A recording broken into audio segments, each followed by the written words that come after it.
Good evening. Monday night, 7-ish. Certainly earlier than we have been. What's up? It's the Yard Sign, the most importantly relevant podcast in politics. Your host, as always, Johnny Torres, bringing you today's news. We are going to be deconstructing as much as we can of the past week's news. Of course, there's plenty and more to talk about, but we've got some new faces, some old faces, and plenty to talk about today. So let's not waste any time. Let's go ahead into today's topics.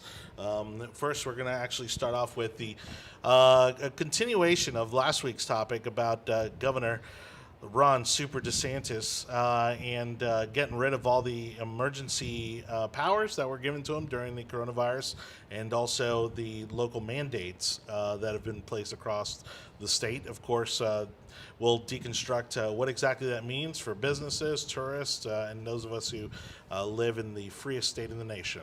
Also, our second topic for today, I would say it's Florida's original orange man, Charlie Crist, running once again from his current office to another office, because that's the one thing that the guy does best. And so we'll talk about Charlie Crist and his history and why he thinks he might have a shot at winning the governorship. Hint, he doesn't. Hillsborough County Schools broke. That's right. We're going to talk about how we got here. Of course, now that the state is involved, what that means for Hillsborough County residents and our students. And of course, none of it, unfortunately, is good. And then our final topic, we're going to throw that into Anibal's lap because there's quite a lot of things happening overseas. And so foreign policy will be our closing topic of the night. We've done a little swap there. We usually leave the local topics for the end, but plenty to talk about in terms of foreign policy. So get ready for a fun Anibal's Attic. Now let's go over to the big table. All right, and joining me tonight, this lovely-looking gentleman right here, wearing. Actually, I'm glad you got the memo about the red shirt. I did. These guys. I don't know what page they're on. I did. I heard red. That's right. I mean, It's all about red. I don't know why they. This purple doesn't surprise me from this guy. Wow. But, Scott Levinson, former and current candidate for Hillsborough County Commission. Allegedly. It's Allegedly. Oh, I'm sorry. Excuse me. Wow. Wow. Easy there, Tiger. Wow. Breaking news. That's Easy not there, news yet. Tiger. Wishful thinking. We'll just chalk it up to that. Allegedly. So Allegedly. and we'll get into that a little bit too. And then middle chair, he'd been gone for about a month or two, but happy to have you back, Chris Licata. Thank you. All right, and then of course with me as always in the furthest seat possible, just how I like it, Anibal David Cabrera, and It's a rough crowd. You would be surprised. we like to keep us on edge. how We like to. difficult it is to work with these people. I told you before the show, he puts me between who he's going to whoa, fight whoa, on the show. whoa. That That's- was that's- not. That's how it's always Think arranged. about it ahead of time. I'm always the I referee. got to tell you, this is Hence fresh. the purple, This is fresh for me because Yeah. I'm on the radio every week, but we're talking sports. Right, So this yeah. is Well, notice who's wearing the blue and the red. That's all I'm saying. So, all right. Well, I let's feel go. attacked. I don't know why. I feel attacked. Well, I take my chances when I can. I take those hits when those opportunities when I see them. I hope to get out of here alive. So, Governor DeSantis, of course, announced a week ago that he was repealing not only the emergency orders, but also the local mask mandates, or that had been put in place across the state, usurping a lot of local government. So let's deconstruct that a little bit, because there are some people saying, well, hey, aren't conservatives against this kind of big government kind of telling small government what to do, that sort of thing, which I don't think is the right interpretation of conservatism, but that's part of the conversation. But funny enough, we're starting to see normalcy. We had an amazing Mother's Day weekend. Unfortunately, Busch Gardens was still expecting people to wear masks inside the park, but did go to Clearwater Beach, had an amazing Mother's Day lunch on Saturday at Frenchie's, and no masks. It was amazing. The staff was still wearing them, which is fine. I don't have a problem with that. But again, right now we're in a situation where the businesses are given the opportunity to decide whether or not they want their employees and vis-a-vis their customers to wear masks. I went to a gas station up in Pasco, and it was weird because all of the CDC, mask covering, social distance, all that stuff was gone. I loved it. It was like going into a time warp. And you walk in, and the plexiglass is gone. You know, yeah, there were some customers that were still choosing to wear their masks. Again, nothing wrong with that. But the employees didn't have masks on unless they chose to do so. I mean, it's exciting to kind of see us finally getting back to what we would call normal, right? Well, it probably feels to a lot of people like, were we ever going to get back to this? You know, so Yeah. it's very refreshing. It's very exciting to see. I would agree with you, Johnny, that it's very much the wrong interpretation to think that the governor usurped anything. You know, and I wasn't on the show last week, and I was watching, and I was like, this is such an awesome topic, because it's very interesting what the governor did. Was he signed a bill into law that goes into effect on July 1st, and then he signed an executive order that made the law effective immediately. Right. Which is questionable. Now, if that's not, I'm not a lawyer, but how much he can do that or not do that. But what it did was it forced the subject onto local government. And as we've seen, local government across the state has then complied with the executive order by then issuing their own orders. And those are the actual binding rules in all of this. So, I mean, surprisingly, you know, to point out an example to what you just said, Pinellas County has repealed their mask mandate. Right. Again, leaving it optional for businesses, but again, you know, making the mandate on its citizens, residents, tourists, you know, to optional. yeah, and just from a matter of, you know, of political, you know, gamesmanship, is it just signing the bill and letting it go to July 1st would have kicked the can down the road, because Right. it signed the bill, okay, as of July 1st, everyone has to, you know, the new rules are then in effect. But by signing an executive order on top of it, it forced the issue to be brought up that last week. And Right. we've seen this just across the state. And I thought it was really cool that it's like, oh, look at so many local governments. And like the St. Pete mayor, Rick Kreisman, you know, this is the governor usurping local authority. Like, get a life, man. Well, look, and I had, Just it was hysterical to me that he used that language. well, and I had a Facebook warrior, you know, come at me on Facebook, and look, he's pretty middle of the road. This particular guy who brought it up, but it's a good point that I want to discuss with you guys, which is the fact that he's basically mandating what local government has to or doesn't have to do, and is that a good representation of conservatism? And I said, well, small government is eliminating as much bureaucracy as possible. And I think by him coming down and saying, look, we're gonna sweep these mandates off the floor completely, you know, get everybody back, you know, to normalcy. I mean, again, to me, is the most efficient way of government, rather than continuing there to be confusion across the state as to what counties are mandating what and how, especially in an area like this. Like Tampa Bay, where we have a lot of counties in close proximity, and so it was confusing. And then you have Pinellas County with 27 municipalities. Right. So there's lots of confusion. True. And I think part of that conversation, people have to understand, where does the authority of the state, where does the state get its authority? And the state gets its authority from the people of Florida. The state creates cities. The state creates counties. So it has the power to then disseminate rules to those counties and to those local governments. And I'm sure there's a lot of home rulers who are going to come for me in the comments. But, you know, Sure. I understand we have home rule as well. But at the same time, you know, the state is the one who creates these political boundaries. And then on top of that, the governor wasn't acting alone. He was signing a bill that was passed by the legislature.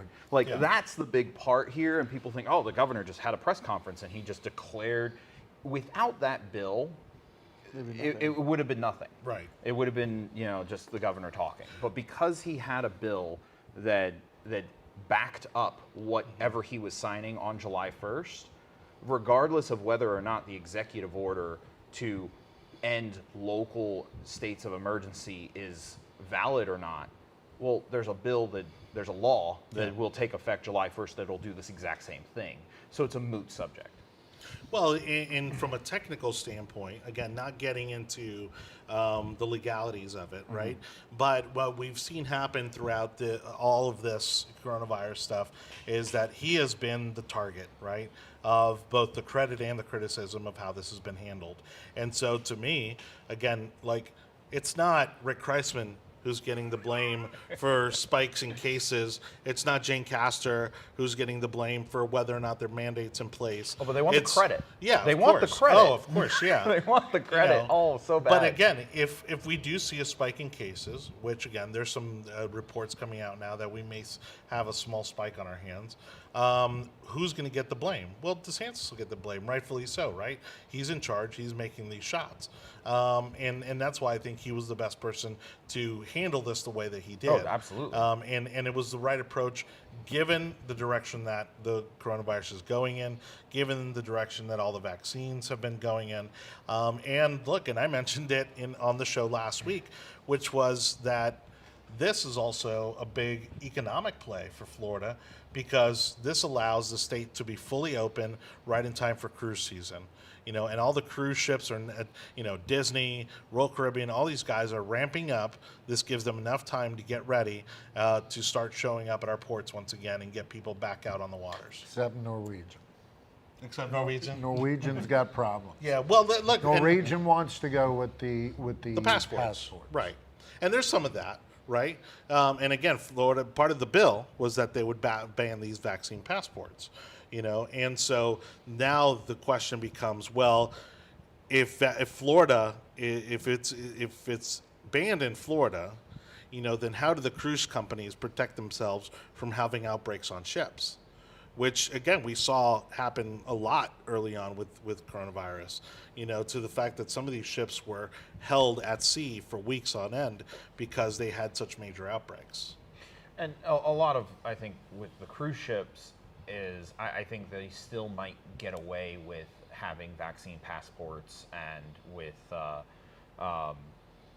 lot of the mask mandates and a lot of that because they're flagged internationally. But those are two different things. Having having your port of call, or you coming to the port of any Florida port, the governor is going to definitely push back on the whole situation. He's going to push back on it, absolutely. And I can totally see where it has the mandate for, or not mandate, but it still allows for the masks and everything else. But I don't see this lasting much longer as anything else. It was a domino effect when the governor motioned his report and signed the executive order and passed the bill and everything else.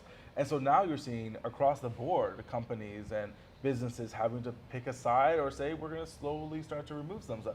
Hillsborough County schools don't even take temperatures anymore. When that was a big thing back in the day, they don't even take temperatures. Disney's removing their temperature checks as well. Busch Gardens didn't have one this weekend. And you'll start to see the domino effect of what the governor has done, and now that people are taking it more on their own positions of being protecting themselves and their families, that businesses will do the same thing. You'll have less. You'll still have the signs up and everything, but less people actually enforcing those laws. Well, business is going to do what's good for business, and I think for a period there, it was good for business to be open and have mask mandates. And it was, good. It was good for Disney to be open and have temperature checks. But we're past that now, and now that's a liability. Now that's a cost. I mean, you've still got the old. If some of these businesses want to stick with it, you've still got the no shoot, no shoes, no shirt, no service. Businesses, I mean, they didn't need coronavirus to say you need to wear a mask if you come in here. I think there was a lot of confusion by the lay person in town here. I hear from a lot of people, all right, it's over, we don't have to do. No, if you go into a private business, they still have the right to not serve you. Correct. If you don't wear a mask. Right. Well, you never have the right to demand services. No. So unless you want a wedding cake. Sorry. Wow, that's a Sorry. That's a good one. Throwback. Sorry. That's a good one. No, you don't have a right to demand services. So you're not going. If you walk into a place of business and they don't want to serve you because you're not wearing a mask, well, then the business is the one losing because they're not going to have your business, right? out. Which is why I'm saying, like, you see Disney saying, look, temperature checks is slowing process down. It's probably deterring some people if we can, if we get rid of the temperature checks. But there was a point in time where temperature checks were encouraging people. Well, these are businesses that are they're in the business of an experience. Right. And it takes away from that experience. Exactly. I mean, look, we were having to walk, I don't know, an equivalent of maybe a quarter mile, maybe close to a half a mile at Disney Springs just to get a temperature check to go into Disney Springs, an open air outdoor mall. I mean, and so some of this stuff got to the point of absurdity. But again, I enjoy a good if the staff, chooses to wear it, and if the businesses require their employees to wear it, I think that's still going to put a lot of people at ease. I don't see it deterring business. It's enforcing it on the customers where I think you start to affect your business. Well, and one of the things, I think as conservatives, I think we can say, and we should be cautious against, is if you see people who are wearing masks even 6 months from now, look, that's their personal choice. Let them be. Right. We should really take a libertarian approach at that. Yeah. Because, I remember being accosted at the beginning of this, for walking into Publix when Fauci was saying, don't wear a mask because we need them for doctors.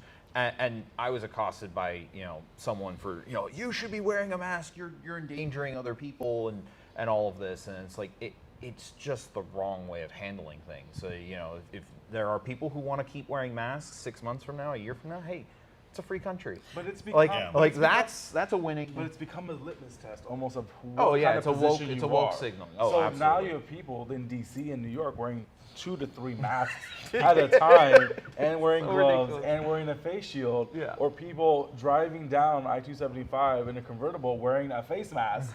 And you're like, these people are crazy. Right. So or walk in the neighborhood. So you have that problem that now people are going on both sides.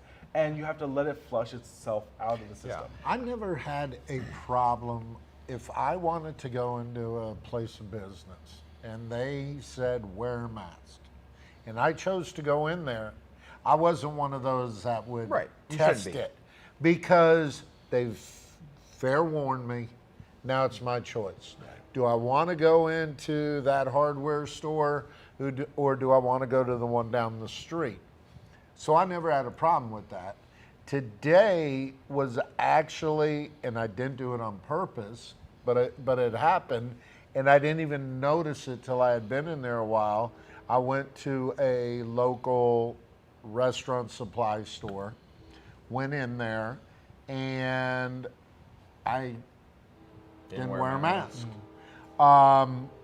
They had signs up, but I didn't wear a mask. Usually, I would turn around out of respect because I'm choosing to go in there. You didn't even think about it. I would turn around and go, and I said, you know what? Nah. And not one person No one looked at me funny. Right. Not one person said a word. And then I noticed half of their employees were wearing masks. Yeah. Right. And this is going to be interesting because I've noticed that is there are company policies that are being put out of no, we're going to keep the mask in place, and then there are managers of that particular store that are just like, no, we're not doing that, and we're not going to enforce it on the customer. It's becoming very local specific, right? From that branch to that grocery store to that law firm, and you see you see the slow degradation of all of that, and then you see some, and again, I know of some companies that are going so far into like figuring out which branches can be COVID friendly and which branches everyone has the vaccine. Well, I've heard some companies are separating employees based on whether or not they've been vaccinated, which I would think is a huge HIPAA violation. That's a huge HIPAA violation. Look, and probably OSHA too. And again, I think back to the vaccine, like you say, this is all becoming very libertarian. It should be. It should be on aspects like this. But again, I am not big. Look, if you want to get a vaccine, get it. If you don't don't. Right. I don't believe in vaccine shaming either way. Right, and that's where a lot of this went And- wrong, and actually that's- on both that's, sides. Exactly. You know, I don't think it's for us. We don't know if that person had cancer. We don't know Right, if that, oh, you're a conservative, you shouldn't be doing that, you're this, or Yeah. you should be doing that. To partially add a subject to today's, because we could probably do a whole segment on this, but one of the things I'm very concerned with is are they going to require vaccination for school, for the Yeah. kids? at And- this point, and I don't think so. I hope Not in here in Florida, anyway. I would have assumed that they would have had that conversation already go out into the ether, but I haven't heard anyone talk about Well, that yet. now with the governors, with this Yeah, bill with- and the governor's, not you here, know, it's, but I yeah. could see it in New York. Oh, I absolutely there are expect other to parts- see it yeah. in some of the other parts of the But country. if you're not mandating flu shots and you're not mandating other things, and even with the flu shots, I know nurses that have been able to haven't had a flu shot in 20 years Right. because they just don't want to or they have a bad reaction I've to never it. had one. yeah, flu look, shot? and I've never had a flu. I don't think I've ever had the flu. Okay, But I've never had a flu shot. Let's Okay, I got to play referee again. All right, this is my No, job. seriously, I say never that. had a fever and a cough. That doesn't mean that's a flu. And rare, and honestly, What's our next subject? honestly, no, rarely, honest to God, rare. I cannot tell you the last time I had a fever or sick. Maybe it's because of what I did for a living for all those years, being in 30 below freezers. Whatever the reason, I can't remember the last time I actually took flu medicine. Well, and being or outdoors a lot, COVID. you're also I'm outdoors a outdoors lot. Outdoors all a the lot, time. That is true. Yeah. All the time. So I know that right now, I went to the County One building in downtown Tampa. They still did the temperature check. They still asked me where I was going. They were very militant about it all, and this was late last week. oh, the questions were the worst. Oh, they are always the worst. Like, where Yeah, have they you had been the in the last 15 like, 48 hours? questions, It's yeah. so weird. I'm like, why Do you are answer them? I needed to get where I needed to go quickly. So I'm like, yes, I answered them very quickly. But what needs to happen now, and I know the court, and Hector's talking about how the county courthouse here in Tampa lifted the mask ordinance except for hearings in the courtroom or jury selections. So things are still happening around the city. Laura is saying it's an ADA medical waiver. That should be something that we should be talking about or something that can be brought up. I mean, I know people that, and this is a very interesting subcategory that I didn't realize. Individuals that have been raped and have gone through that trauma, putting something on their face or putting something around their face, that causes a huge trauma that occurs. Right. And I know people that have been accosted for not wearing a mask. And even when they have they have a documentation saying they don't have to, they still get kicked out of the room or kicked out of the building. And this isn't like a normal, like a doctor's office. This is the Well, it was because it was such an SunTrust Building overreaction, 1. right? Yeah. But it was because of the overreaction about the virus in general, and it was, and so that's where a lot of this anger and frustration came from on both sides. Those who wanted to force everybody to wear a mask, and those who felt that it should be their decision to wear one. You bring that up, and you talk about the ADA and about people saying, "Well, I have a medical exemption," and basically everyone just laughing at them and saying, "No, no, no." But yet, try to keep an ADA a person with a animal or something like that out of yeah. somewhere. Right. And the wrath of God will come down on you Sure. if you don't let that dog in. Hillsborough County was doing that, running the parks with the kids, like you said. In the beginning, it was everyone was taking temperatures, and we did that to get the league open. But, when kids are running around in 90-degree weather, and then they come up to take a temperature, They're going to be hot. they're going to be hot, but it was just, especially in this county, the inconsistencies. I think a main purpose and why they wanted to keep this going is everyone, it's political. You're either for the mask, not for the mask. I think, as we all know, Hillsborough County and their history, they wanted to prolong this as long as they could. In my opinion, this is one man's opinion, is to keep us away from government. It's real easy to hang up on us on the phone Right. or not return a Or call. just leave voicemails, yeah. Or just leave. But when you're in front of them Correct. and you're standing in front of them, they have to at least pretend. Right. And It's time we had access back to our government. Enough of them hiding in their homes. You know, they all say to us, oh, we know what you're all going through. Not one of them knew what we were going through because they were all getting paid. They were all working. No county employees were laid off. In fact, they hired more. So it's disingenuous to me to say we understand what you all are going through when it's impossible for them to do such. Yeah, look, and again, I think we're going to see, at least for the next year, we're going to see this as a smattering of it, you know, again, it being optional, and you're going to see some businesses that are going to continue the practice and some that aren't. Look, there's a very conservative business that I know of. And I'm keeping it as vague as I can for a reason, because come on. well, because if I say any more, then it's gonna be narrowed down pretty quickly who it is. But there's a very conservative business here in town that is choosing to continue to enforce the masks inside the building. Well, there's a number of employees that are very high risk. You know, and Perfectly so good reason. yeah, you know, and so in that case, but again, it's a case by case basis, and it's also not a very public business where it has a lot of foot traffic, so it's not affecting a large amount of people other than the day-to-day employees, and you know, maybe the smattering of guests that come in from time to time, and again, I think you know we have to be respectful again of those who want to wear them and those who don't want to wear them, you know, and I wish that little common sense were a little bit more common. You know, but we see on both sides, you know, this kind of high horse attitude about what they think is right for everybody else, and I don't think that serves anybody. So, all right, on that note, we're going to go ahead and move on to tonight's second topic. Thank you so much for watching The Yard Sign. Don't forget, you can subscribe to the audio version of our podcast over at the Tech Overlords at Google, Apple, Spotify, Audible, and Amazon. Again, that's Google, Apple, Audible, Spotify, and Amazon. I think I got them at the second time. And please subscribe to the audio version of our podcast, like, comment, share it with others as we continue to grow the show. Thank you, everybody, for watching. If you want videos of past episodes, you can find those on Facebook and YouTube. Florida's favorite orange man, you know, decides to, again, make this political cycle about himself. Apparently just wasn't happy in D.C., being one of the hundreds of congressmen. He's very happy in D.C. All right, he's just trying to find a new path to get to the Oval. As someone said in the room, what party? Yeah. Look, so again, you know, Charlie Crist has announced that he is going to be running for governor of Florida.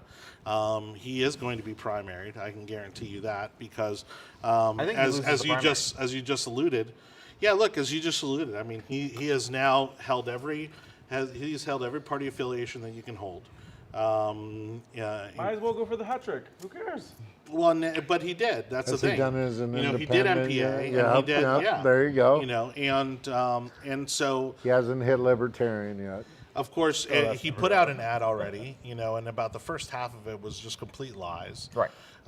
And again, it's, I mean, the fact that he's somehow thinks that he's going to be the Democrat savior, you know, to take back the governor's mansion here in Florida, I think is so ridiculous to me, especially given the monumental task that it's going to be to take down Ron DeSantis for governor. Correct. I'm excited. I'm super excited for Yeah. this race. I know for a fact Charlie Crist is going to win that Democratic primary. You think so? Oh, No. why? How on I don't earth? think Why so. not? I No. bet you enough Democrats. I don't think he wins the primary. I think enough Democrats No. think of him as that white knight situation or yellow knights, orange knight situation. And I don't think there's a big enough bench in the Democratic side of Florida.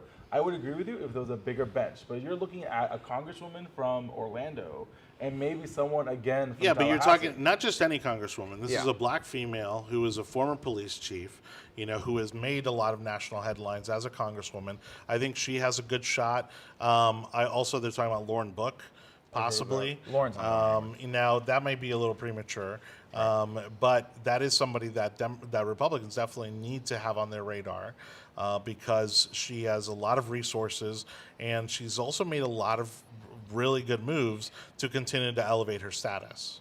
Yes. So on Lauren Book real fast is I think Lauren Book is going to stay in the Florida Senate, and she has made a lot of good plays. but that's because she works across the aisle, right? So she knows that to then jump into a governor's race against a very popular governor Wouldn't do well for would torpedo everything she's built. She's smart enough to figure that out. I think Val Demings ends up being the Democrat nominee for governor. I don't think so. I do not think so. She doesn't have the clout of the state. So- she so has here's- that region, but she doesn't have the clout. If we were in Georgia or we were in But that another, region's also become a lot more powerful. yeah, but not to the extent to be able to push fully. So I'll agree that to a in a statewide Democratic race. primary, I think it's close. But statewide, I think Val Demings will pull it out at the end, and I could be wrong on it, but I think Charlie has and the I think problem. I think there'll be one or two other names in there too. By, Oh, by yeah, the yeah. time I mean, it's There all will said be and other done. names, but the amount of money that Charlie Crist is going to generate from Florida-based organizations and PACs and individuals are going to be so much Absolutely. that he wins the. I think he wins Oh, the I- Democratic primary. I think he wins the money race.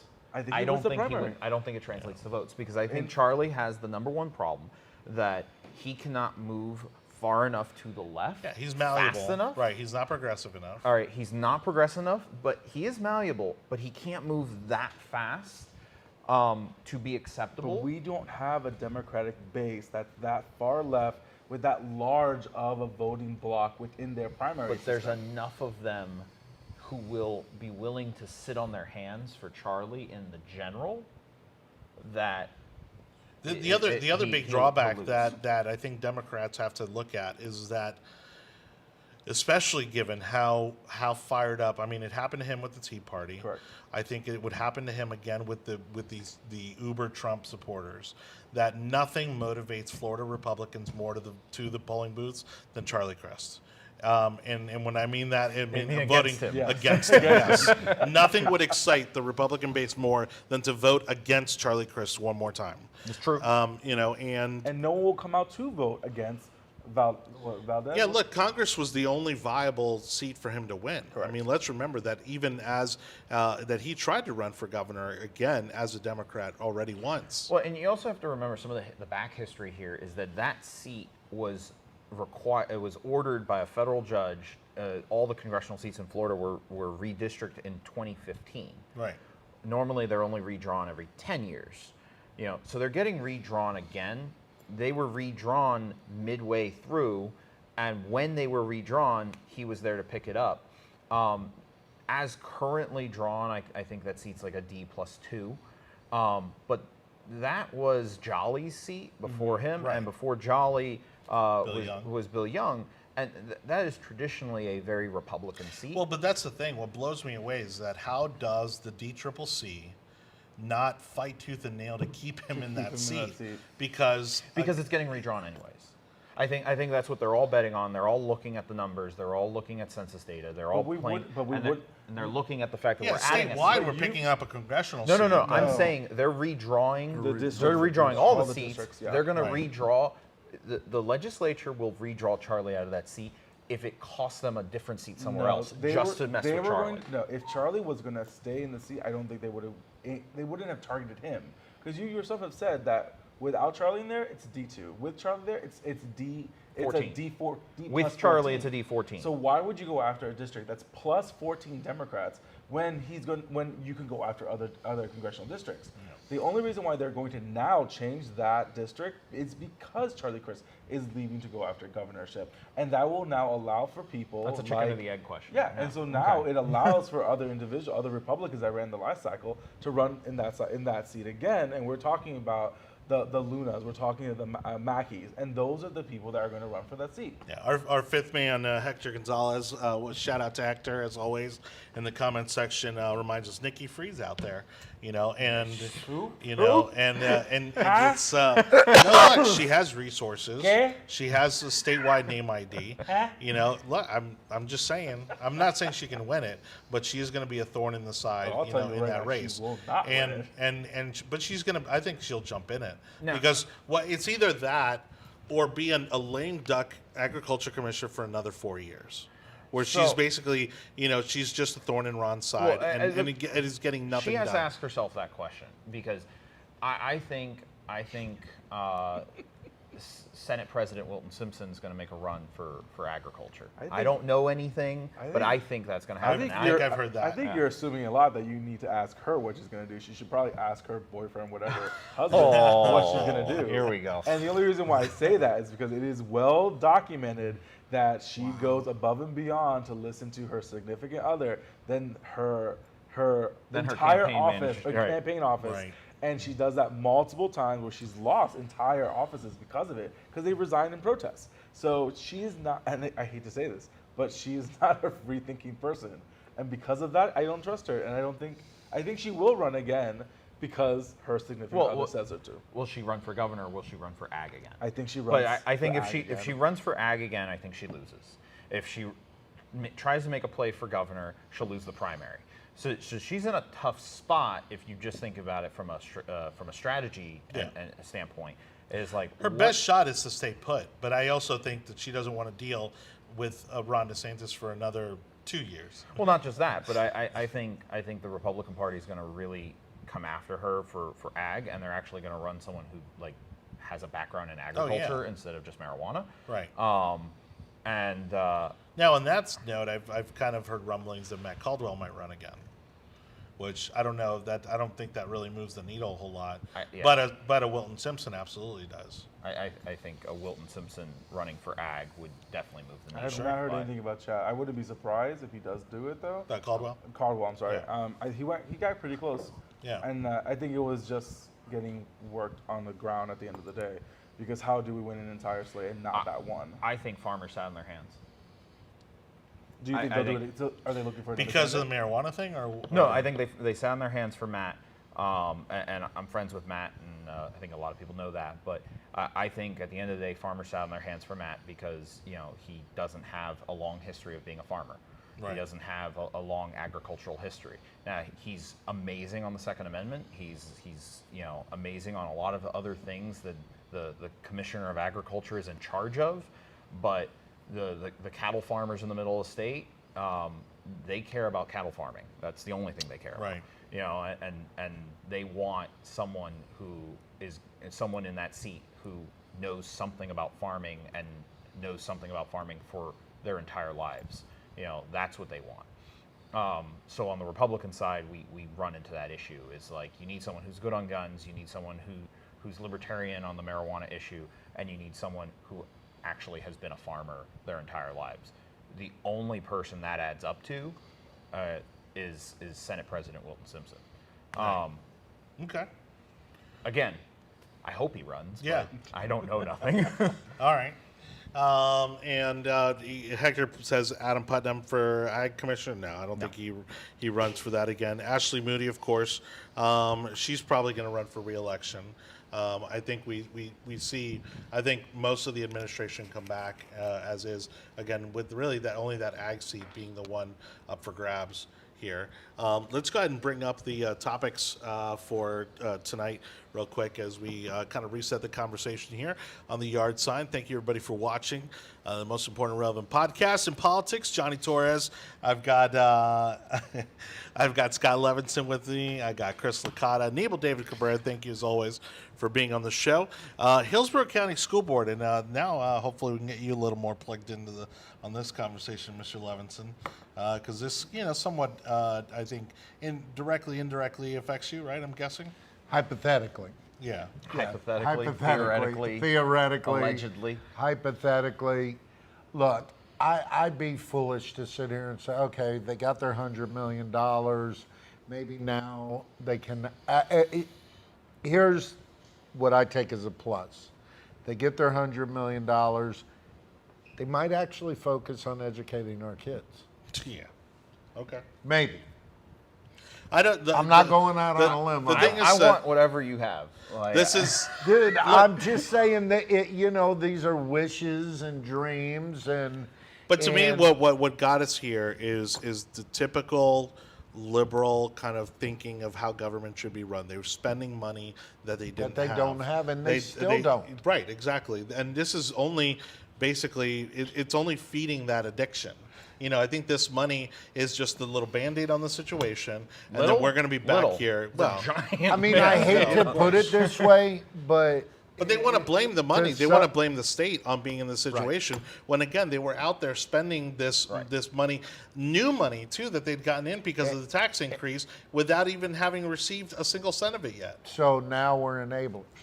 Yeah. I mean, honestly, calling it what it is, we're enabling it. I mean, you could put a Band-Aid on it, but if the mentality doesn't change, if the playbook doesn't change, the money doesn't last. Well, and what you have, It's that simple. I say what the issue you have with school districts a lot of the times, because we're talking about the school district, right, not the county commission. Yeah. And the issue you have a lot of the time is that they have the same mentality nationally, which is we need more administrators, we need more counselors. No, we need more teachers. We need more classroom supplies. We don't need this bureaucratic tiered level. Yeah. We just need teachers. And there's a lot You of know? people in the middle that the average parent has no clue about. And there's a lot of fluff in the budget Right. of positions that have been hired, and and people who have been put into the assistant vice principal to human resources, and it's just Well, you have these regional superintendents, for instance, in Hillsborough County, which again, yeah, I get that we're a big county, but you also have multiple school board members that oversee those areas, and so again, you have someone making six figures who's basically just a messenger, right. in these roles. And then the other thing too is that what they should have done in realizing, I get it, like COVID obviously was devastating for the school budget, right? Because a lot of students didn't register, a lot of students left, never came back. You had that whole situation. But knowing that you had this tax coming in, this additional sales tax coming in, hey, why don't we hit the brakes on all the special projects, right? That was supposed to go to air conditionings, but of course they went out and spent on playgrounds and AstroTurf, ironically, and all this other stuff that money was not supposed to be for.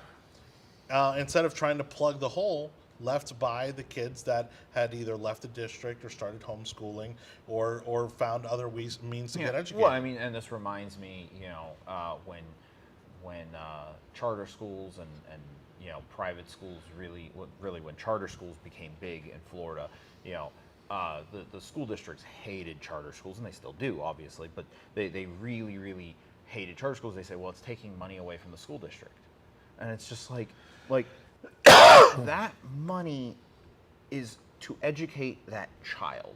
Like, if you tie the money to the kid, all right, and if you're not providing a good service, that's on you. Like, you should recognize that you have too much fluff, too much. Well, the mentality, though, administrators. right? But like you said, the mentality isn't that X amount of dollars is tied to X student. No. It's that's our money. Right. That's exactly, our money. Yeah. And that's the mentality, and it's sad, it's frustrating, and that's how they're going to treat this $100 million. Is this is our money. And of course, we haven't even mentioned the union.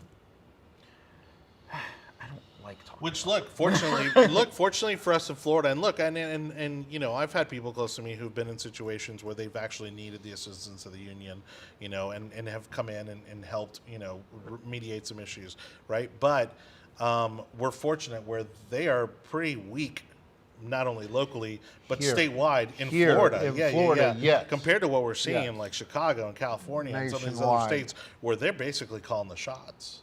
And it could have gotten really ugly if they had that kind of power here in Florida. But what's going to change? We could have given them $200 million. Right. All we're doing is prolonging the inevitable. I mean, I hate to use but what's the definition of insanity? Yeah.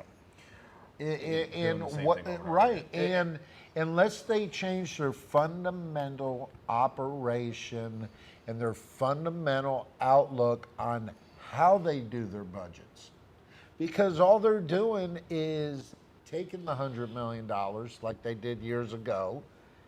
The problem is when the money they were in ran this, out, right? Yeah, they were in here this before. problem. What, 5 years ago? was Right. it? About So 5, 6 years ago? so you take the money and you just put a Band-Aid on it. What are they going to change? What is our very Well, it starts at the liberal top. school board? It starts at the top. You either elect different people to the positions. You have to at this point. You have to replace some school board members. Well, then to that point, though, the topic becomes: should the superintendent become an elected position? And honestly, I don't know that I'm against that. I think right now, as it stands, the school board wields too much power to dictate over who that person Over who is. that person is. Absolutely. Yeah. And yet they're not accountable for Now- that person's results. And I think at the same time, if you had a county-wide elected superintendent, the likelihood of that being a bigger part of the problem, Gross. and then having the separate issue of then in order to remove that person, you have to go through the kind of the process that they had to remove Israel, because now you're removing an elected official versus just removing a appointed superintendent. I'm not necessarily against the issue. I like the idea of an elected superintendent, but I would like to see a conversation at least.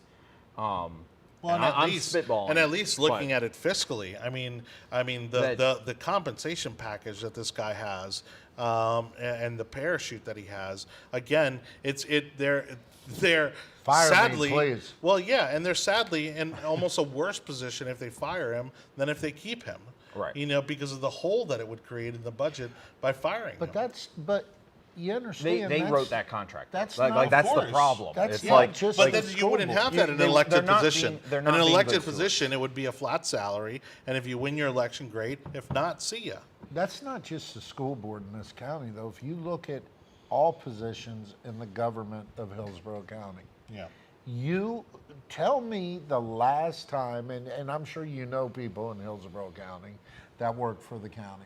And believe me, when I tell you, my involvement for over 30 years having to deal with them, again, it's that 90-10. 90% of the people are honest, hardworking people that work in the county.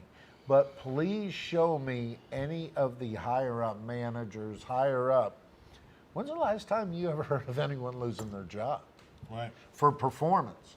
There is no such thing as you have to perform in government, Right. Correct.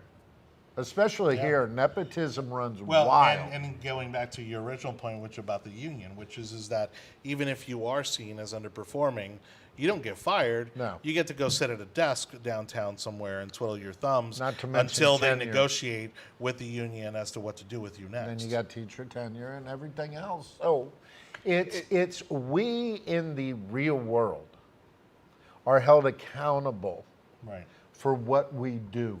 Whether we work for ourselves or work for a company, if we work for ourselves, we hold ourselves accountable. If we don't do the job, we go broke.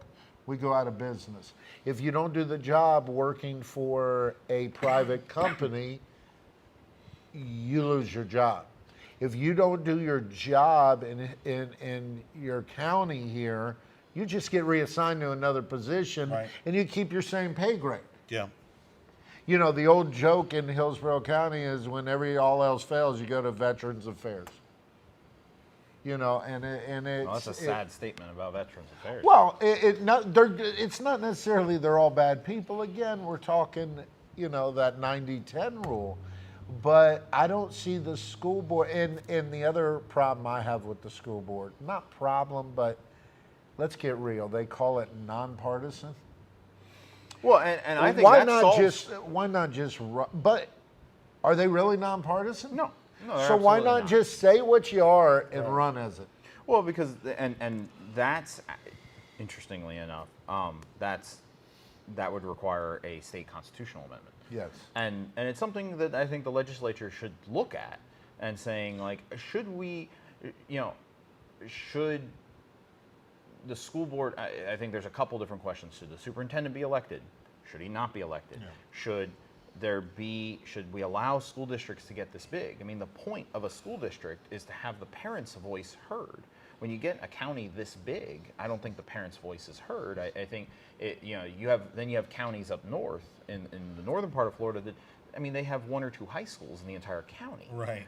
That's a local school board. Right. That's a volunteer school board. Right. And they tend to be run better.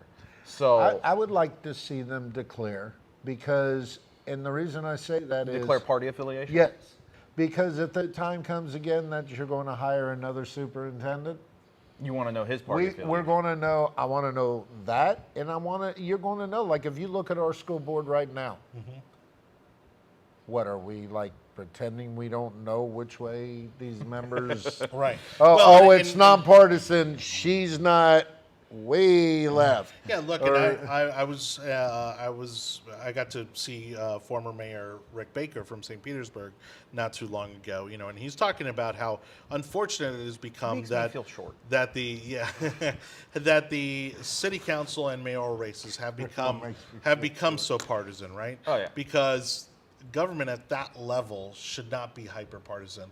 But that's the It should- nature it- of But it is. Right, but that's the nature of the Right, environment nowadays. right. That's just the very nature of the environment we're dealing with, and there's no way to put those snakes back in the can once they've been.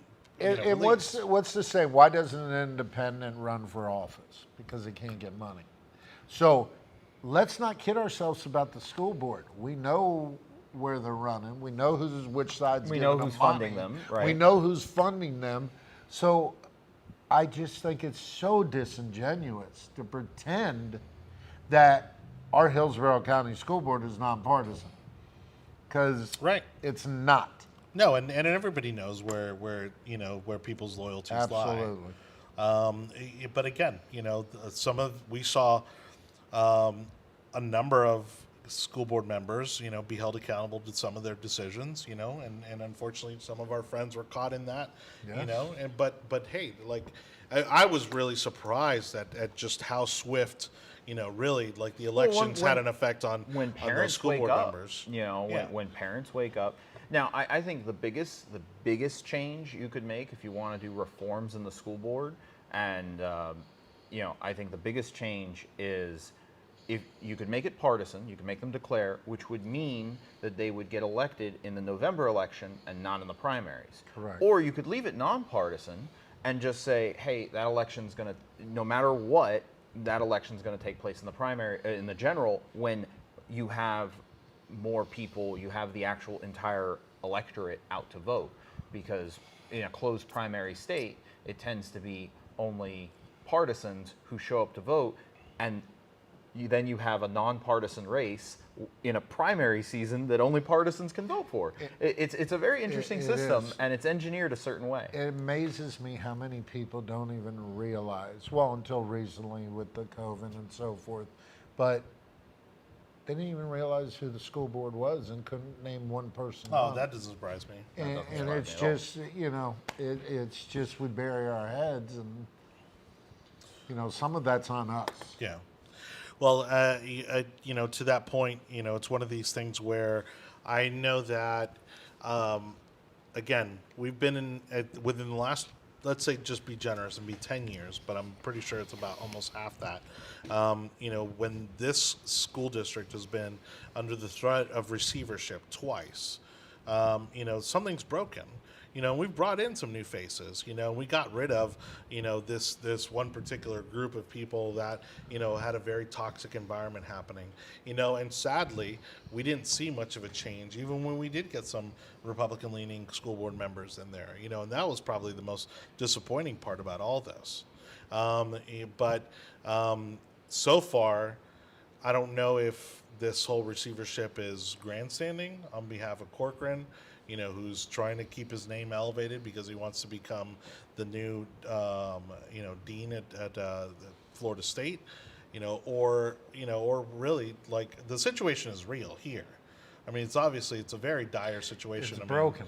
When you're threatening to fire near about 1,000 teachers, in the county, in one of the counties that's seeing the most growth in Florida, Well- that they're doing something wrong. And again, even that was some gamesmanship there, because there are other positions that they could fire. They could balance the books. Yeah. But no. The school board and the superintendent know exactly what they're doing in saying, no, we're going to have to cut some teachers. We're going to have to cut teachers. We're going to have to cut 1,000 teachers, because parents like their teachers. Voters like teachers. it's the administration, the bureaucratic monster that it's become, all right, that has to be addressed and that has to get cut down. You know, that's where the money's going. And actually, one of our members on the thread just said it wasn't a threat. They did fire 1,000 teachers. Right. And the superintendent has said that he's going to continue the austerity programs that he's already implemented. Yeah, meanwhile, he's not cutting back, again, on middle management, Middle of management. mostly people that he brought in from Correct. Duval Right. County. And then again, the fact that he continues to get off scot-free, having brought in this software, you know, that belonged to the company that his brother His or brother-in-law. brother-in-law works for. I mean, again, you know, how Par is for the he? course for Democrats, man. You know, Par for and the I, course. and I We don't need to understand. change that, by the way. Yeah, like That- how no, is that not a that, the conflict whole of interest? scot-free. And, yeah. I feel like, you know, I'm getting, let's come up with a different, you know, I'm sorry that this is not about you, but that's why I want it off of scot-free. All right, all right. I will say, Switzerland right here. I know. You're doing a horrible job. So I do feel that they're going to. start yelling. They're gonna Come after me. He's gonna continue to do what he wants to do. He's already been very. It's almost like I don't want to use the word bullying, but he talks a lot and he talks around the subject. And a lot of people don't like that about the superintendent. A lot of people don't like the school board people at the moment. I think a lot of people are going to jump into all the races this coming cycle, and I'm looking forward to seeing. The moment you saw that parents had to wait 2 more weeks to get their kids into school, it was over for almost all of those board members that were on then. And if they continue to make the same mistakes as the previous board, they're all going to get kicked out. I apologize if those points were already made previously. No, it's all good. Real quick, just move your mic over to the other side. I texted you about it, but I just wanted just so we can hear you better because you tend to look this way. So, all right. So now you're back joining us. I think right now is the perfect time to go ahead and segue into Anibal's favorite segment, which is Anibal's Attic, and a lot of foreign policy you're going to be talking to us about. A lot of stuff happening overseas. What do you have going on? I got some stuff. So, in this week's Anibal's Attic, we see the collapse of Western society. No, I'm kidding.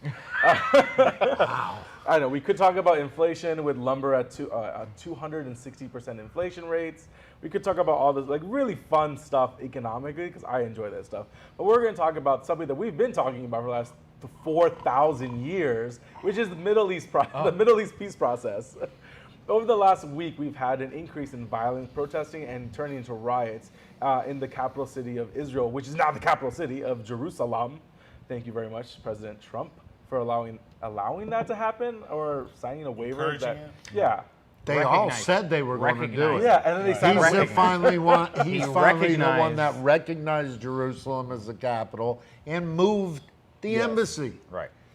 So after a week of protesting and it all culminating yesterday with almost 300 Palestinians injured at the Dome of the Rock or the Western Temple Wall. Mount or Western Temple Wall, Mount. either way you want to say, the mosque that is there at the moment, and also asking for access on the Sheikh Jarrah neighborhood that is really getting gentrified. And when you use the word gentrification in Middle East and especially in Jerusalem, it's Israelis moving into Muslim predominant neighborhoods and purchasing or buying back land. It gets very complicated very quickly. I don't want to get into it. However, it escalated even further with rockets being fired out of today being fired from Jordan. I don't want to say word Jordan, not Jordan, the Gaza Strip. About 45 rockets fired. About 10 of them were aimed towards Jerusalem, which is considered a red line, with the Israeli military, the IDF. And so right now we're seeing the escalation and see what's going to happen. At the moment, Hamas and Islamic extremists are firing at the same time and are starting to do joint activities. And so we would probably see, what is this, number 76 intifada of Palestine? It's Right. absolutely ridiculous. Well, at least here in the United States, I think for me the most frightening part is that you inevitably get some of these Congress people that are going to come out in support of Palestine. you know, and obviously it's nice that they come out and they, you know, reveal themselves for who they are, you know, but again, we know that, and I'm not saying, you know, Israel is doesn't hold any responsibility, you know, in what goes on there, but again, we know time and time again that they are typically the ones that continue to strike, you know, in Israel, you know, and are trying to again, you know, get the lines changed, and why someone would even come out, you know, and you know, it's like these progressives, you know, because we've seen it even here in the universities, you know, get so emboldened, you know, and you know, talking about I'm forgetting that policy where you stop the support of any Israeli companies or is it BDS? Yeah, Yeah. boycott, sanction, and Right. boycott something and So, sanction. Yeah. but again, this has been, like you said, this has been going on for, you know, centuries, you know, and so then the question becomes, do we get involved? To what extent do we get involved? You know, and you know, honestly, I mean, I think Israeli is pretty well capable of defending themselves, you know, and so do we just kind of step aside? And honestly, it's been kind of discouraging on a global scale to see, you know, how little the United States has gotten involved in other conflicts where we should be taking a bigger hand in and trying to intervene, you know, when we're talking about, for example, what's happening in China with the Muslim Uyghurs. So Hector has said it's boycott, divest, and sanction. Right, BDS, yeah. BDS. In regards to that, I think the Prime Minister, or again the Israeli Air Force, Air and military, said the comment of like they are not encouraging Biden to get involved in this whatsoever. So I would not like to see a U.S. response into this category because it's still, now you have, again, sanctioned terrorist organizations, just like the Iranian military that were harassing our ships in the straits. You have that push back and forth. Are we going to exercise every single flare-up? If we do, then yeah, we should be talking about what's happening in China. We should be talking about what's happening in Africa. We should be talking about what's happening in Colombia. Well, go ahead. No, I was just going to say, you know, and as you put it, this has been going on for thousands of years. More recently, and what this always turns back to is what they call the occupied territories. The Israelis call them settlements.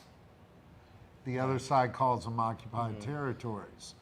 And that is what sparked this one, or the excuse used to spark this one. The occupied territories or settlements, whichever, I call them settlements, are not going away. Right. They're not going to disappear.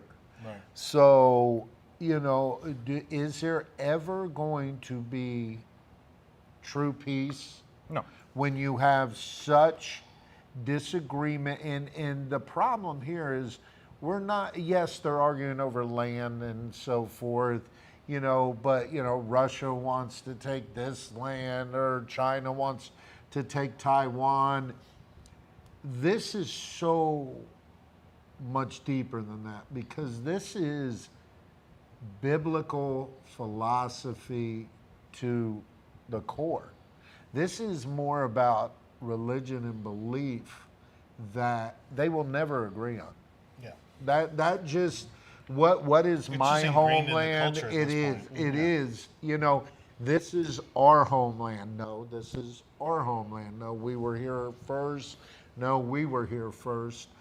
This was given to us by God, and it is so deep.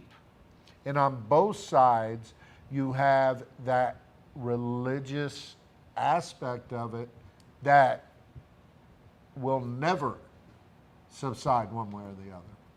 It's just not going to happen. No.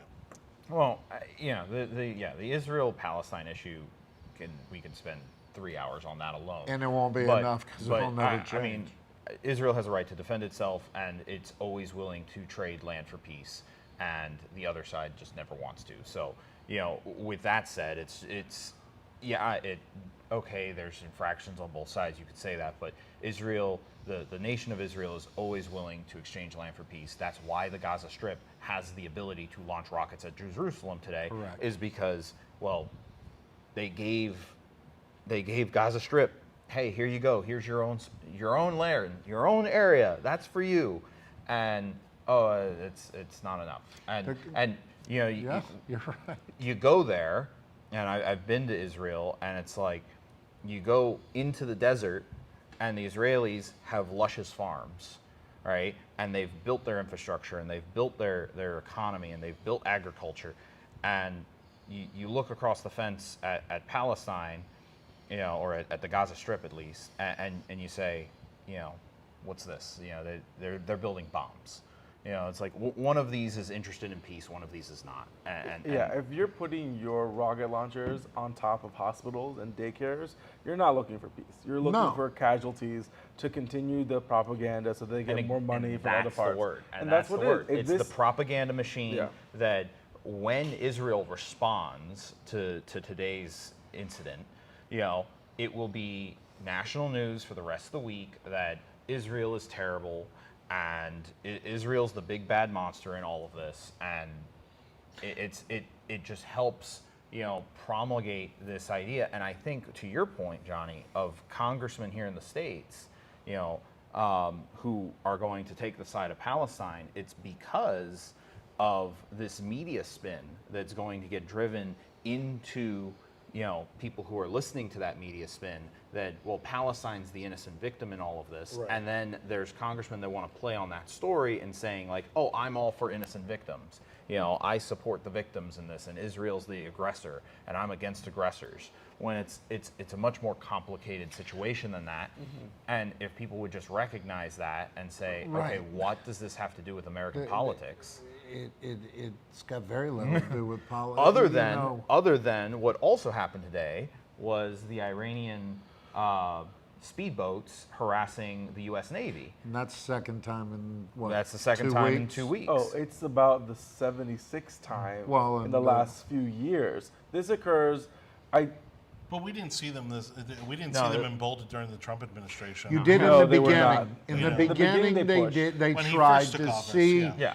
They tried to, but you know, we're like, we will sink your entire Navy. I think what we need to understand as the U.S. government also is, and we saw this a bit with the Obama administration, is as the Obama administration either you could say pushed back at Israel or pulled away from Israel a little bit, Netanyahu and a asserted himself, but also you saw the relationship with Russia forming that had not existed before. And one thing I believe with Netanyahu is he will do whatever he has to do to protect Israel. Absolutely. And if that means if the Biden administration's not going to be there, which you would think America would never turn their back on Israel. But they went quiet. But he has no problem looking to Russia or anyone else. Israel-India relations are the best they've ever been in global history, and that's interesting because, you know, India is on the complete other side of Iran, and you could say, okay, but then you also have, during the Trump administration, you have Israeli-Egyptian relations, Israeli-Saudi Arabian relations, Israeli-Jordan relations. Kuwait, which again, Democrats were trying to completely dismiss. Now, will this hold? And this is what's going to tell us today. Well, I think it will. Yeah. I think that it will. Because what you said about land, look at what happened with Egypt, even way back with the Accords. Mm-hmm. You know, they as you said, they gave up what they're willing to. The Golan Heights, they will if they can see a lasting benefit. Right. The leadership of Hamas has really been reduced to just an upset child throwing a hissy fit. And what they do is, and I'm going to be blunt about it, they organize these kids to go out and throw the rocks and be in the pictures and even get killed in some positions. They don't care. They want the spotlight to be poor Palestinians, poor Hamas. They want the narrative. They want the narrative, and nothing will ever change. If anything, this probably ensures that Benjamin Netanyahu will become the prime minister and will have enough to be able to form the government that he needs. Although he couldn't do it last week. in the week before. But that was last week. Now Right. with all of this, I think it emboldens more people to side you with them. hope so. They've got some doves over there that have a stronghold, but I don't see during all this them not going with them to form a government. Correct. Even though they pushed back on them the last 2 times, But there hasn't been this kind no, of it hadn't been this kind of situation. conflict. So Yeah. I agree with Again, you. I'm very surprised that the Islamic Army and Hamas are doing joint firings into Israel. I'm very surprised they're doing it at the Well, same time. and how much of this, can be tied back to Iran? And I think that's why the A lot. Egyptians, exactly, the Egyptians, the Jordanians, the Saudis, I think that friendship's going to hold. Because I think everyone's looking at this, everyone in that region is looking at this and saying that Iran is really pulling all the strings here. The one that's the wild card in all this, and people don't talk about it much, but is Turkey. Even though they're NATO, Right. are they? No. And Turkey is very secular. well, and that's why I'm saying, where they've been real quiet about all this. They're usually not, but they are right now. Turkey has its own problems, and with who's their dictator currently? He's a dictator. I'll say it. That man. I can't remember. He's an elected dictator. Well, look, and truth be told, I mean, we're just not going to see any kind of bold moves or any kind of bold statements from Joe Biden No, absolutely on this.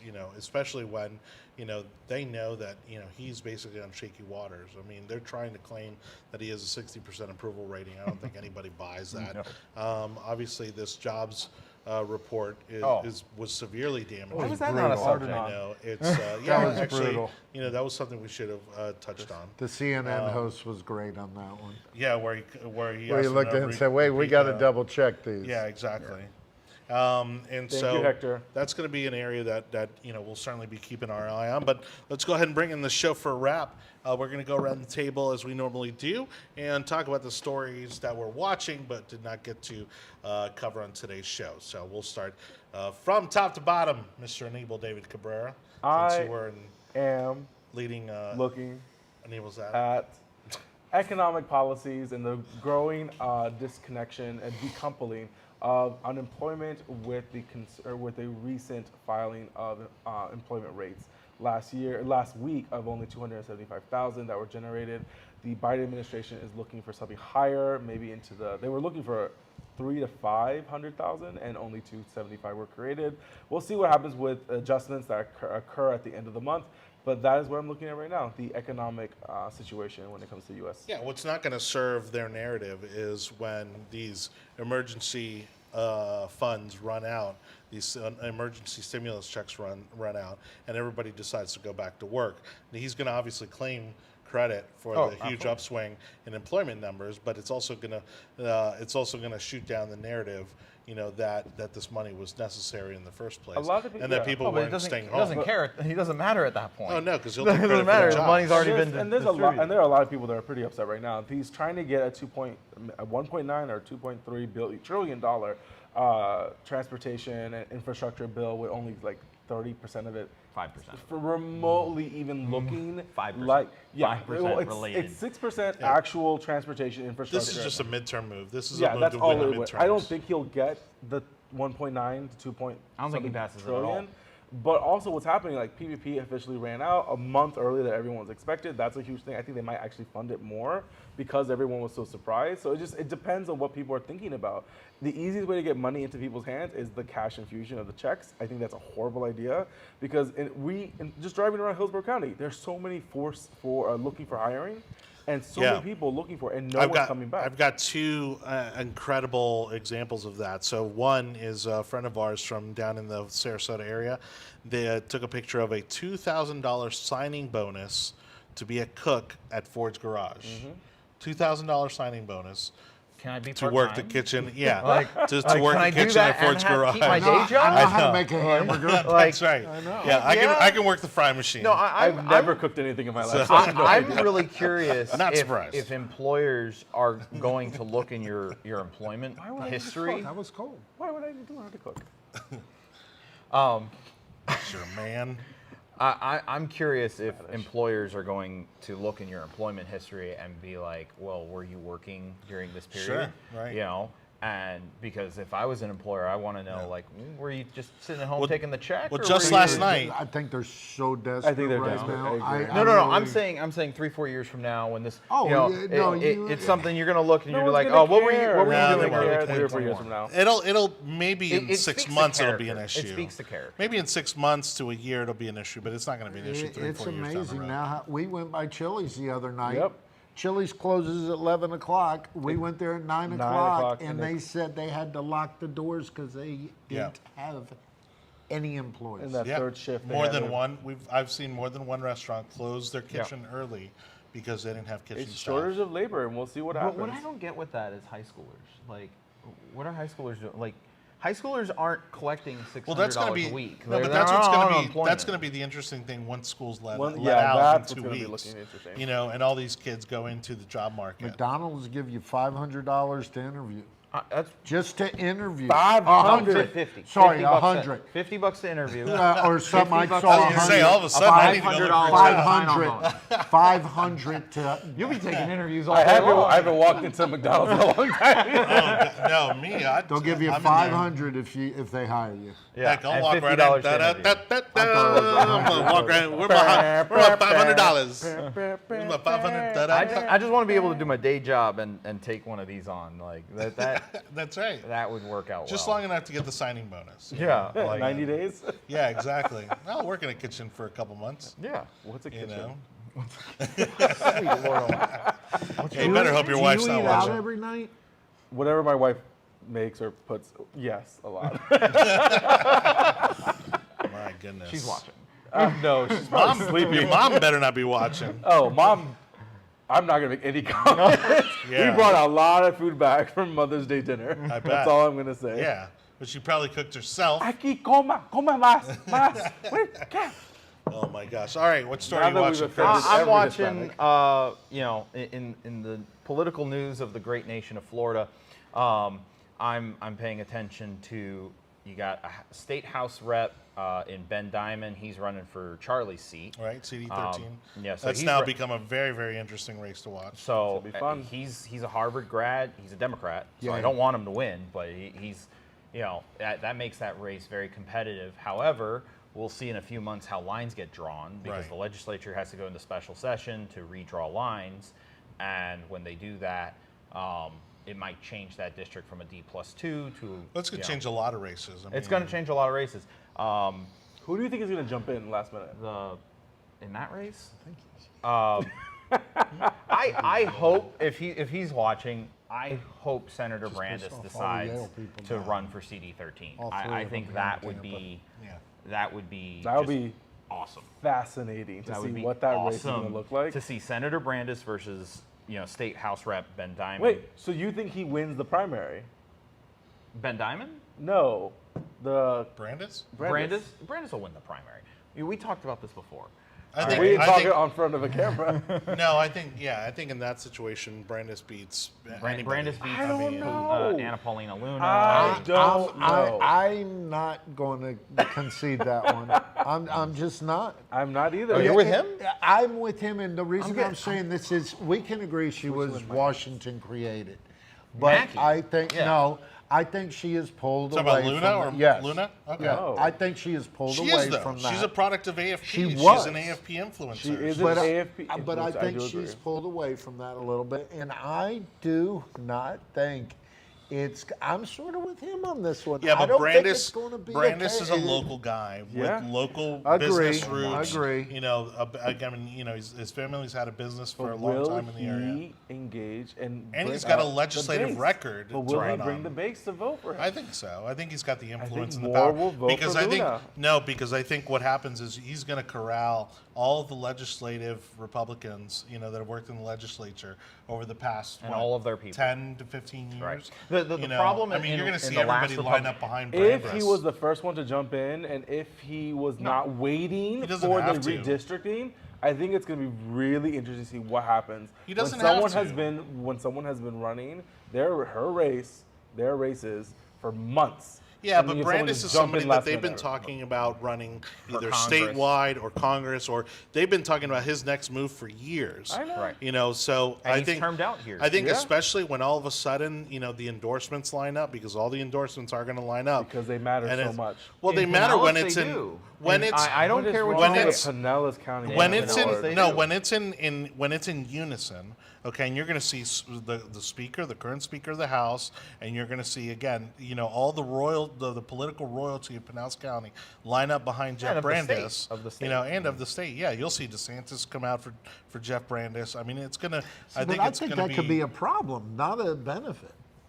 I just agree. think people are getting more and more frustrated with the establishment. But okay, with but the- Yeah, but what Brandis world is is an is- establishment guy. Hector says if Brandis runs, Luna will label him as an established Republican. Yeah, and that but is if, a really but if he that's gets problem. a Ron DeSantis endorsement, Right, that's it what I'm changes saying. the It's whole like, game. like, why how would is a Ron, why Ron would the DeSantis- governor get involved in this congressional Because it's district Jeff Brandis. when Yeah. bueno. And you're going to see the Senate president and the Speaker of the House Which line have up no- behind have very behind little influence. Jeff Brandis. Yeah, but again, it's not about individually these endorsements. It's about The them as a collective. group, the collective. Which pushes the establishment mantra. So we're betting that if they were dinner at DC McDonald's people, and yeah, we but could get we're our talking about bonus. Florida people. yeah, so we're all going to McDonald's. We're going to McDonald's. So We far. could get our bonuses and the losing guy. So- So we've got two of us that say she's going to put up a bigger fight. You two say she's. I'm not saying she's not a formidable candidate. I mean, I'm just saying that I think if they two go to the end, I think Brandis walks away with that. I think he's just all around. That's if he runs, and that depends on how they draw the district. More interestingly than that is that so now you have Nick DeCiglia running for state senate, right. because Brandis is termed out. So that means you have an open house seat. You have Sprouse's seat will be open because he'll be termed out. Ben Diamond's seat, Ben Diamond's running for Congress. Right. So that seat's open. So Pinellas is just going to be Pinellas is very gonna be fun. very interesting to watch. And then if you look up towards for Hernando County, Hernando County has Senate President Wilton Simpson, who, as I said earlier, I hope he runs for Ag Commissioner, and then I hope Blaze, the state House rep there, runs for that Senate seat. Right. So there's a lot of old guard moving around, here in the Tampa Bay area, and that's a lot of seats for Right. it's generally Well, and quickly on that note, with a lot of the kind of challenges that are going to happen, I think the one I'm looking forward to the most, especially here in Hillsborough County, is going to be Jackie Toledo and Janet Cruz. Because if that showdown happens, that's going to be a fun race. Jackie Toledo's running for Senate. Allegedly. Allegedly. There's a lot of allegedly going on. Allegedly. Well, it's early. It is early. It's a lot of allegedlys and irregardless. I would just say that if it were on pay-per-view, I would pay to watch it. That's all I'm I saying. would pay money I would to too. watch Yeah. that fight. Toledo versus Cruz. Oh my gosh. Her goodness. AG just that did is he going just to be step down? What's Her Toledo- LA. Her yes. LA just Yeah, Taylor. Taylor, you've done a great job. I mean, I've seen you at the Capitol. You've done a great job representing the county and everything else. Kudos for what you've done. So I'm glad you're moving on, but you will be missed. in Taylor, Toledo. Connor? You got the name It's a wrong? white name. Yeah, so- it's a white guy. Oh, come on. I just want to mess up. No. It's Taylor. It's Taylor. We This is what happens when Hispanics get together. too many okay? Hispanics on one Look, table. excuse me. Jewish, not. Oh, now we're gonna talk about the Jews. Mexican, Okay. Italian. There you go. I don't know what I am. Ooh, not Mexican. So, all right. You, sir, Me, sir. our special guest for the evening, Mr. Scott Levinson, Special guest. what stories are you watching? president of the Tampa Bay Youth Football League. Yes, we had some fun. Because the that's other no night. allegedly. That's not alleged. That's not alleged, but right. anyone that wants that, I'll leave the keys on the desk. That's brutal. With 5,000 kids, multiply the parents and everything. But Never a dull moment. what is in my crawl, I guess? or Yeah. what What am I? story are you watching? What's- Local. All right, okay. You're more local than me. Huh? I was talking about the great nation of Florida. No, You're like I'm Tampa I am only. talking. No, I'm talking Hillsborough Great County. nation of Hillsborough County. I am talking about our lack, and I will keep pounding on this. There is zero accountability and zero transparency of what goes on in our local government. There just is nobody holding these people accountable. Right. Our elected officials are supposed to hold our civil servants accountable. They don't hold them accountable, they defend them. Without knowledge or with knowledge, they defend them. It's got to stop, it's got to change. Of course, I'm passionate about this, but representing the amount of families I do, and most of those families, 80% minority, on the lower end economic scale, and they just don't feel they have a voice. They don't feel when they complain, when they talk. You know, we talk about little things, something as simple as there's kids out in the park playing and there's holes all over the place. You report it, you report it, you report it, and even after the child goes through 3 operations, and I'm not making this isn't hypothetical, this is real, they still don't fix it because there's nobody holding them accountable. Oh, we'll sue the county. What do they care? It doesn't get to that level. And they know that those folks also don't have those resources. Well, that too. But it's not just that. It's all of us. You make public records requests. You do things like that, which is all law. We live in Florida, the Sunshine Law, and they don't care because the people that we have elected to be our stewards of this county are not holding them accountable. As a matter of fact, they're doing just the opposite. And something, again, open the government up, give us access back to our elected officials. Because right now, you have the inmates watching the asylum and nobody's holding them in check. This is not a campaign speech. This is not a hypothetical. I go we could, every BOCC meeting, budget meetings, the waste, the salaries are exorbitant and out of control. I would ask anybody to go look at the salaries that are paid in Hillsborough County, and you will frig. Mike Merrill, who was just our county administrator, I don't know if any of you all know what he was making, but when you pay a county administrator $340,000 a year, something is wrong. When you are paying Parks and Rec, very close to the president's salary. When you are paying a Parks and Rec director, not even above him, $170,000, and you have people in departments that in the last year have gone and their salaries have increased 20 and 30%. It's all out there, folks. It's all public record. We are not doing anything to hold our county accountable. We talk about the school board and the waste and the money. Well, during the pandemic, the CARES Act money has been a great boost. We're planting palm trees, we're putting in soap dispensers, but we're not holding anyone accountable. We're not looking at budgets. We know what's coming. There is no way we are going to make up those tax dollars we lost. We know what's coming. And our sales tax fight is going to come back. Hopefully this time it's above board. But what people have to understand about that, and the last thing I'll say on local, is there's been a lot of talk. The Board of Commission, they had their BOCC. It was brought up again about that sales tax and the extra for transportation. It all sounds great, but I think what people forgot was we're all paying it, whether you live in the city or county. Most of it is being used for the city, and the county is being left out. And right now is the county, the outer banks of the county is where most of the growth is happening. It down south is out of control, but we're going to take care of transportation. We're going to knock down the interstate. We're going to bring a rail. We're going to do, folks, how about let's fill a pothole? Right. How about let's stop South Tampa from flooding?